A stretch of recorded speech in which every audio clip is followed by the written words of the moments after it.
Bueno, esta clase será de marcación celular, o sea, cómo se marcan las células con distintos radionucleídos.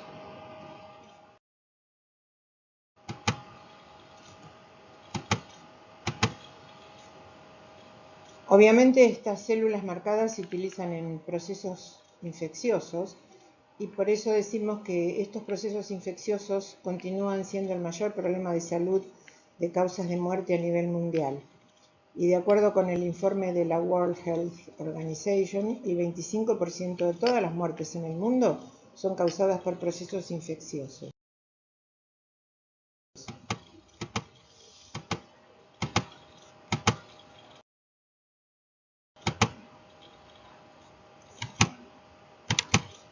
Bueno, hay también inflamaciones, se me pasó la diapositiva, disculpen, que también ese en realidad es el problema que tenemos actualmente en la medicina nuclear.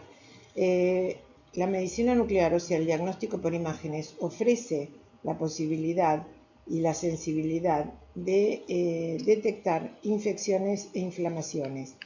Pero nosotros tenemos que contar con un radiofármaco que pueda concentrarse selectivamente en el sitio de infección e inflamación, y eso es lo más difícil.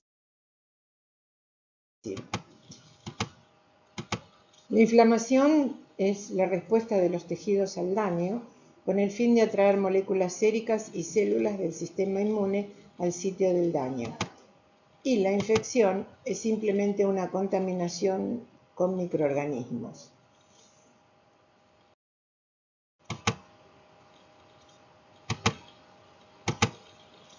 Muy bien, esta es una descripción sencilla de la respuesta inflamatoria. Primero, hay un incremento de la llegada de la sangre a la región, vieron que se pone toda roja. Hay un incremento de la permeabilidad capilar en el área afectada, por eso pueden llegar determinadas moléculas. Hay moléculas como la IgG, inmunoglobulinas, que pueden llegar debido a que el capilar está más permeable a la zona. Después hay migración de leucocitos hacia los tejidos, conocido como la quemotaxis, y hay materiales de defensa como los leucocitos y plasma, donde hay proteínas de defensa, opsoninas, factores de complemento, anticuerpos. Diríamos que el radiofármaco ideal debería dar un diagnóstico rápido, entre las 2 y las 4 horas, mostrando una mínima captación en tejidos no inflamados o infectados. Obviamente esto es una definición muy general y puede también servir para cualquier radiofármaco, ¿no es cierto? ¿Qué condiciones debería cumplir ese radiofármaco?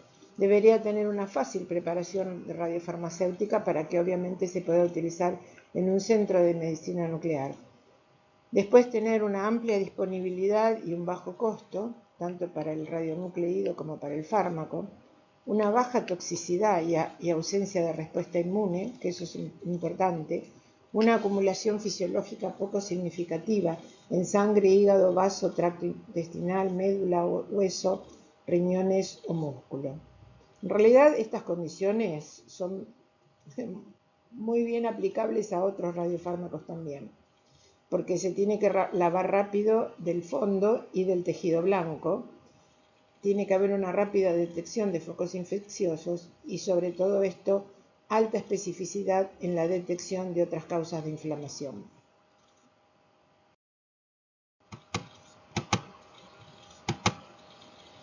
Los agentes convencionales para imágenes de infecciones e inflamaciones, en primer lugar, es el gold estándar, los leucocitos marcados, que tienen un mecanismo de captación, como dije antes, de quemotaxis, van trasladándose hacia el lugar y tienen una ventaja que da una excelente imagen de procesos agudos y se marcan con indio 111, que tiene una muy buena estabilidad del marcador, y con tecnesio, que no tiene tanta estabilidad, pero por supuesto tiene las características del tecnesio, que es barato, disponible y que tiene la energía ideal.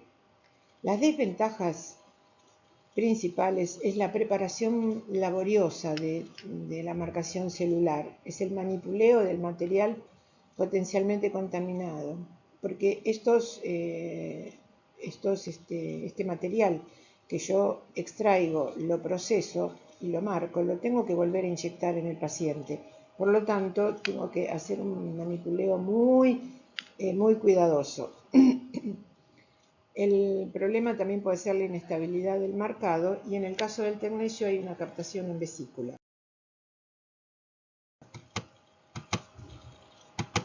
Bueno, no les voy a hablar a ustedes de la fisiología de los leucocitos, pero sí saber a grandes rasgos que es un grupo heterogéneo de células que actúan para proteger al huésped de infecciones y neoplasia y reparar tejido dañado. Los principales que se marcan son los neutrófilos, que funcionan como defensa contra bacterias, que se originan en la médula ósea y que del pool periférico entran en el vaso, en el hígado, en el pulmón y el tracto gastrointestinal. Migran al sitio de inflamación por un proceso que se llama quemotaxis. Muy bien. ¿Cuál es el agente radioactivo ideal para marcar células? Primero, lo ideal sería que marcara las células in vivo. Segundo, que fuera selectivo, o sea, que marcara la célula que yo quiero. Si quiero marcar plaquetas, si quiero marcar linfocitos. Después, no eludirse de las células después de marcada, ni ser rehusado por el organismo después de la destrucción celular. Causar el menor daño posible a las células, emitir radiación gamma para poder ser detectado externamente y tener un periodo de semidesintegración suficientemente largo, de modo que los estudios pudieran llevarse a cabo sin un decaimiento excesivo. Esto ya lo hablamos antes, con el tema de los monoclonales, pero suficientemente corta para minimizar la dosis de radiación al paciente. O sea que este requerimiento también sirve para cualquier otro radiofármaco. ¿Cuáles son los problemas que hay que resolver en la marcación celular? En realidad, si yo utilizo tecnesio, el rendimiento de marcación del tecnesio en sangre entera es muy bajo debido a que se une a proteínas plasmáticas. Se usó como coloide marcado con tecnesio para marcar a su vez las células. Pero hay poca incorporación, un 40%, quedando el resto en forma de partículas que se absorben no específicamente en la membrana celular y no pueden ser eliminadas. Entonces eso va a seguir emitiendo radiación también. El uso de partículas que se utilizan para marcar, ya van a ver que después hay otra metodología, presentó también entonces la dificultad de separar las partículas libres de aquellas completamente atrapadas por las células. Por lo tanto, y acá es donde viene la otra posibilidad, se usaron agentes solubles. Dentro de este grupo, solo los quelatos lipofílicos no polares lograron marcar células con buen rendimiento. Los complejos de indio y de tecnesio con oxina resultaron ser los agentes más promisorios. Se observó que si había plasma, que es una condición esencial para la fagocitosis, disminuía el rendimiento de marcación y que además la marcación era no específica, es decir, se marcaba todo tipo de células. ¿Cuál es el inconveniente entonces? O sea, ¿qué es lo que se debe hacer y cuál es el inconveniente? Lo que se debe hacer es una purificación celular, una separación celular antes de marcar, y este es evidentemente el problema más importante en todos los métodos de marcación con agentes no específicos. Es crucial preservar la viabilidad celular seleccionando el anticoagulante adecuado, el medio y utilizar centrifugación suave y técnicas de pipeteo.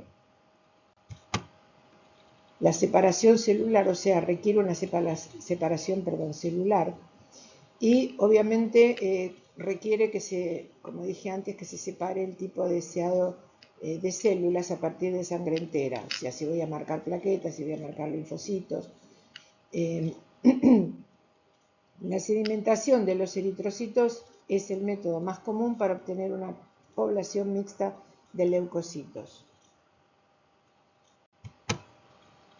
Se puede hacer una simple sedimentación de los glóbulos rojos a temperatura ambiente usando dextrano, metilcelulosa o GES y utilizando primero anticoagulantes como el ACD y la heparina. Luego de que sedimentan los eritrocitos, la mayoría de las plaquetas y cerca del 70% de los leucocitos quedan en el plasma sobrenadante, el cual es centrifugado para obtener los leucocitos. Hay una contaminación con eritrocitos, obviamente.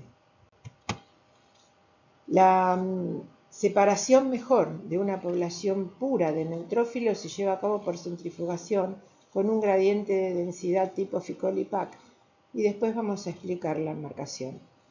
En este tipo de centrifugación, con un gradiente, las células van migrando hasta que alcancen la interfase de una solución de igual densidad o mayor que las suyas. Es decir, que diferentes densidades van a estar a diferentes profundidades.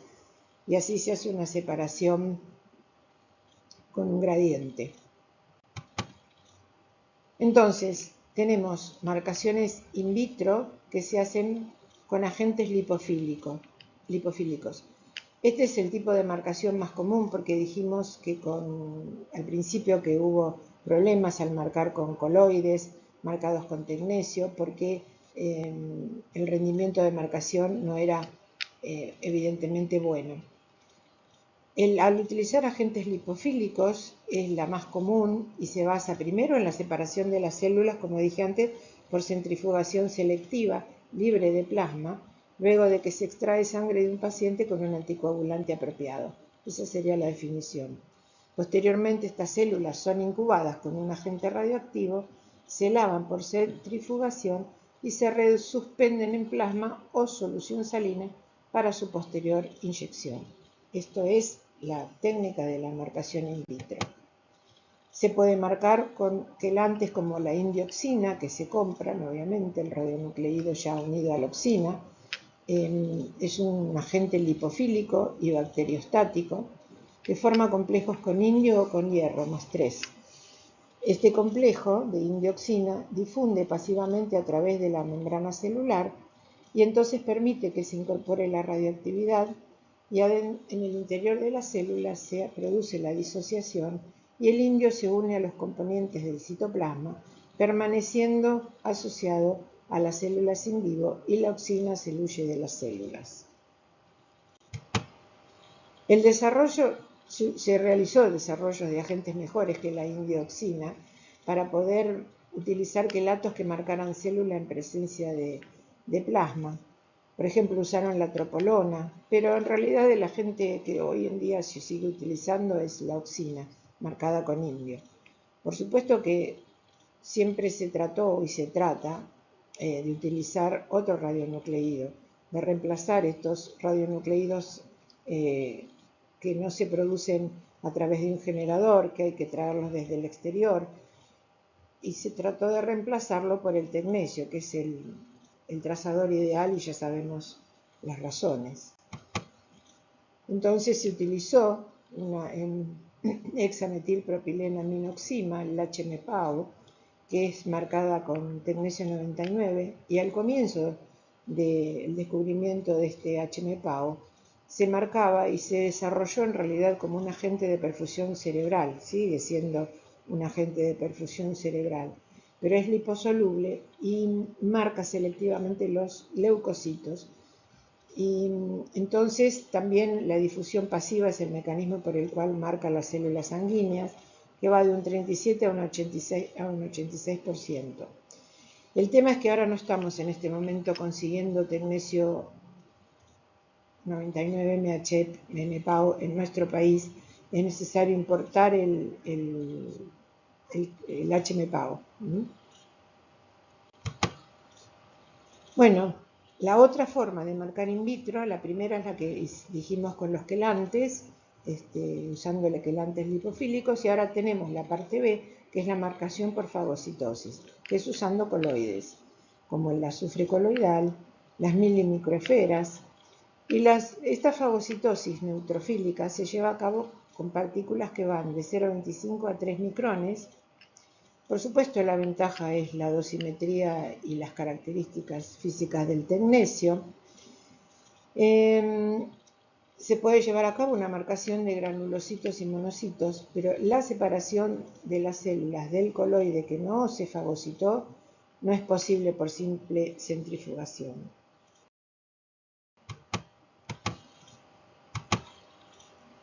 Muy bien, entonces tenemos, resumiendo los procedimientos, ahora vamos a ver así a muy grandes rasgos, los procedimientos de marcación de leucocitos. Ya dijimos que se marcan in vitro con agentes lipofílicos marcados con indio, como indioxina y la indiotropolona, y B con agentes lipofílicos marcados con tecnecio, como el tecnecio 99-HMPAO.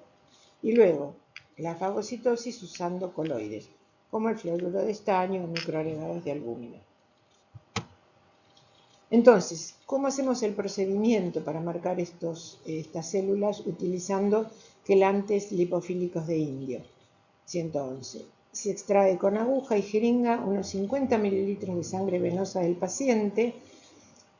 Con heparina se dejan sedimentar los eritrocitos en la jeringa directamente con la aguja hacia arriba en una campana de flujo laminar.